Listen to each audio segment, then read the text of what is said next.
Hello and welcome to today's tutorial. In this lesson, we learn how to determine whether an array is sorted in JavaScript.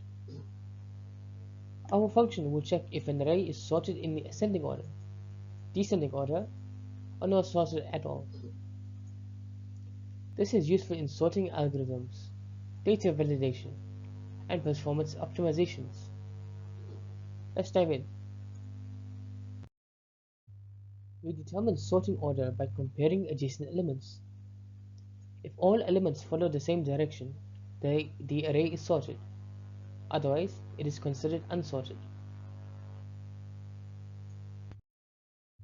This function first determines the sorting direction from the first two elements.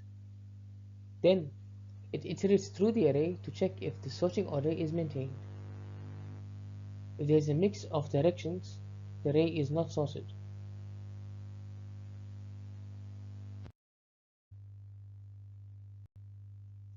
This approach ensures that we quickly determine sorting order while avoiding unnecessary computations. Using math sign simplifies this comparison logic while keeping the function efficient.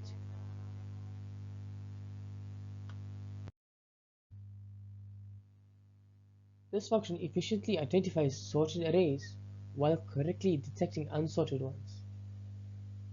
The result is a simple 1, -1, or 0, which makes it easy to integrate into sorting algorithms or data validation checks.